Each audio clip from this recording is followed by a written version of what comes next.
Welcome to my channel, Great Aniiel Stars. Are you interested in learning how to cut and sew a lab coat, whether for a young child or an adult? Then please subscribe to my channel and let's get started.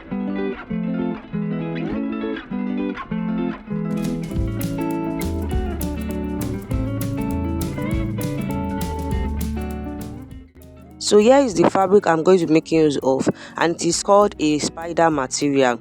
Some people also call it makosa material, depending on the market you are getting it from. So I'll be making use of 2 yards for this video because I'm sewing this for a young child. But if you are making this for an adult, you get either 2 trousers or 3 yards of fabric. For you to know the wrong side, at the selvage, as in the tip of the fabric, the part that looks like the hole is poking inside, like the hole is, you see some holes, the one that pokes inside is the wrong side and the one that looks neat is the right side. So let's get started. So I'm going to fold every of the fabric, as in everything in total, into 2. Then I'll now still fold it into 2 again. I'll first fold it into 2 using the selvage to touch themselves. Then I'll now pick from the other side and refold it so it will look like it is into 4. But the second one will not touch the 2 tip. I will leave the distance of 5 inches down. So we are going to be cutting this like the way you cut your shirt with lapel collar.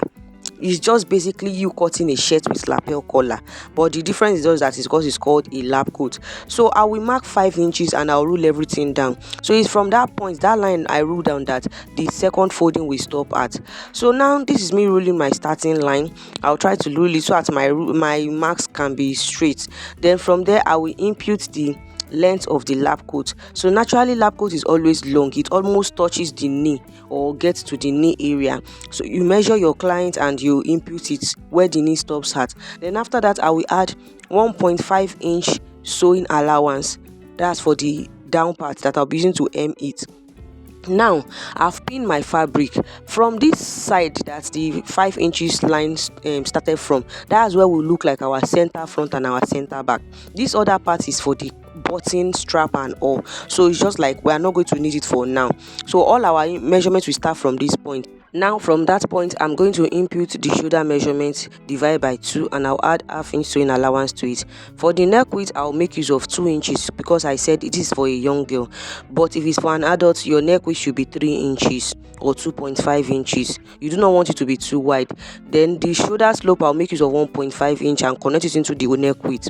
Now for the armhole, you don't need to calculate your armhole, just make use of a standard of 7 inches for a young child and 9 inches or 10 inches for an adult, because you do not want the armhole to be too tight. That's why it's a lab coat, something worn on something else, on another cloth.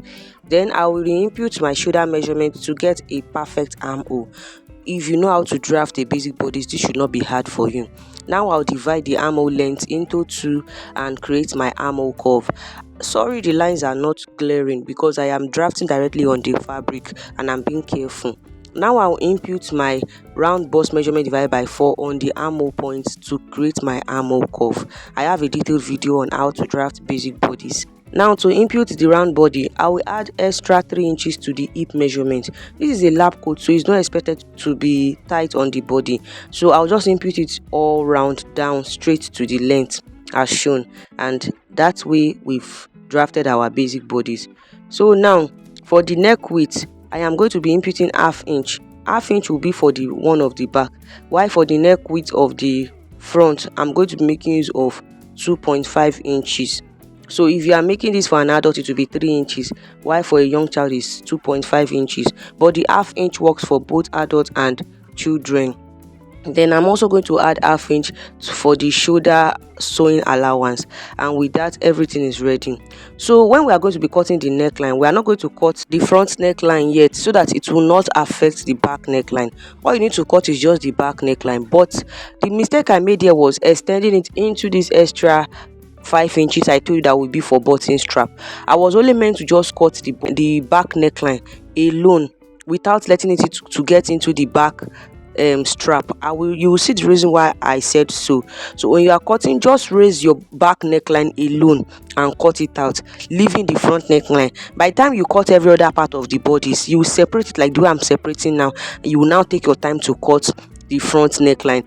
This is the way the front neckline is meant to be cut. You are going to fold the strap on it like this, then you remeasure the amount of inches you took for your neckline, whether 2.5 inches or 3 inches, you blend it well and cut it out like this. So that little part I cut out of the strap, I will have to go and re-sew it back, unless it will affect what I want to achieve when I am fixing the collar. So please learn from this my mistake. It is not easy creating content and being conscious of what you are sewing. I'm sorry for that. So now we are going to be sewing this, and I'm going to arrange my front fabric on the back fabric, right side facing the right side, and I'll join it on the shoulder. So I've sewn it already, and I've also fixed that mistake I made. Now the next thing for us to do is to create allowance for our button to stay on each other. So from this extra 5 inches we extended earlier, you are going to push the fabric out. You just push it out with 0.5 inch. You understand me? You are going to push it out. It will look as if you are trying to readjust the button strap, but this time around you are pushing the fabric out, and after pushing it out you pin it round like the way I'm doing.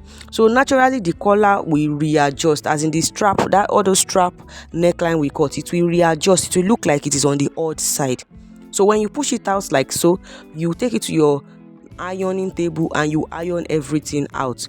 So wherever has shifted on the neckline area, you are going to cut everything out. You are going to cut it out. If you do not cut it out, it will affect the fitting of the collar area. So you have to cut it out so it can align well. So look at the way I'm arranging it. You make sure you've pinned it and you've ironed the new line that we've created for the button. So you cut it out like so. Then after that, the next thing now for us is to create where our lapel will start from. That is the collar that will be attached to the neckline. So from that point, from the point where your front neckline stops at, you will measure in 2 inches and you will notch it. So it is from that notch the measurement for the collar will be taken from. That way it will help us to achieve the lapel collar, the lapel design that is always on lap coat. So make sure you notch it well. Make sure you notch it in a way that it will be easy for you to recognize.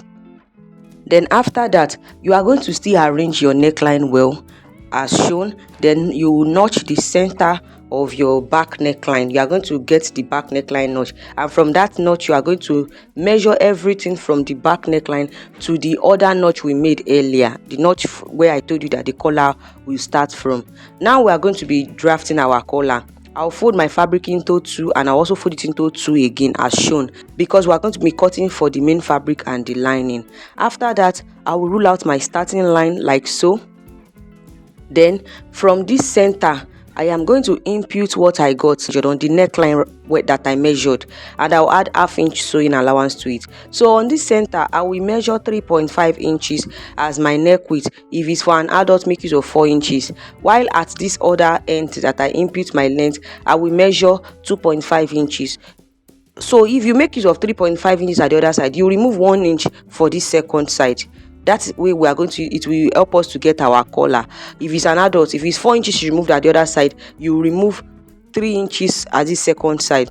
Now using my curve ruler, I'll create a curve like so, and after that I'm going to add my sewing allowance on the neck, on that curvy area. Then after that I'm going to cut everything out. So look at the way I'm cutting it.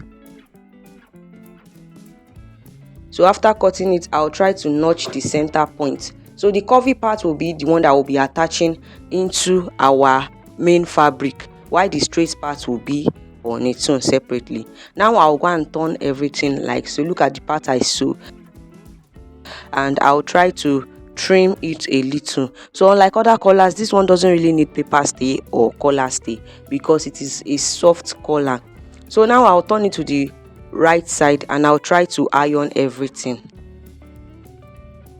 So here is the collar. Now I'll bring the fabric as shown, and using this middle part that I've notched earlier, I'll pin it together to the center part of the back neckline that I told you to notch also. So now I'll just keep pinning everything. So if you followed the procedure I've explained earlier, your collar will stop at that notch I told you to come in by 2 inches.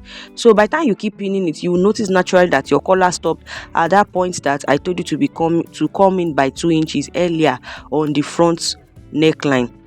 So you try to pin everything round like this. When you pin, it helps you to have an idea of what your clothes will look like after you finish sewing it. So after pinning, go and join it with half-inch sewing allowance and iron that part. So here it is.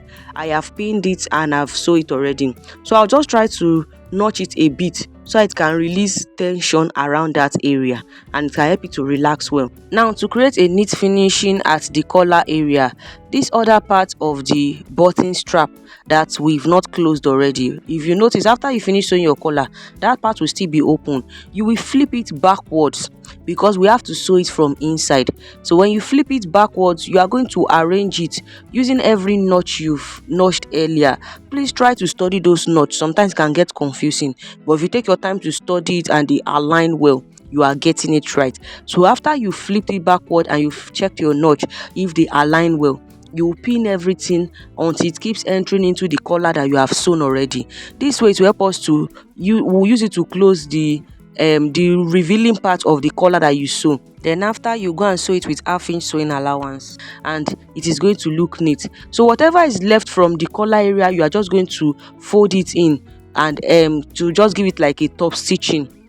After that, now we are going to measure the round armhole and you are going to fold your fabric into two like this. Then after that, you fold it into two again because we are going to be cutting the two sleeves at the same time. So the first thing you have to do is to mark your starting line. It matters. Then from that point, you will measure your sleeve length. So whatever the length of your sleeve is, you measure it. A lap coat sleeve is mostly long or 3/4 sleeve. Then now you also add 1.5 inch for your sewing allowance. Then for the cap height, you are going to measure 4 inches and you roll it out like this. Then after that, you are going to impute your armhole length when you were drafting your basic bodice. Remember the armhole length that you made use of. So you are just going to connect it to, you slant your tape rule like this and connect it into this tip like so. Wherever the armhole length stop, you connect it.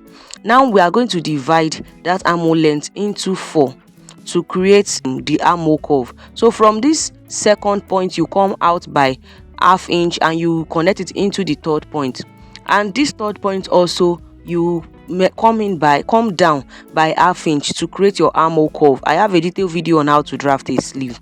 After that, you add your sewing allowance. Then from your starting line also, you impute your elbow measurement.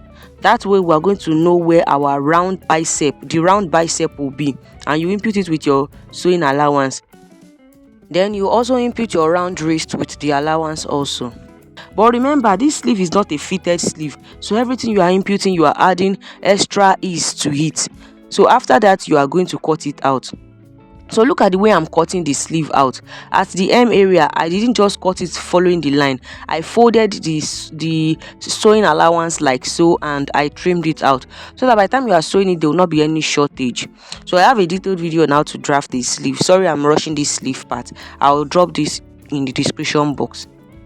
So now we are going to open our bodice like this, and you will notch the center of the sleeve and you go and fix it round like this.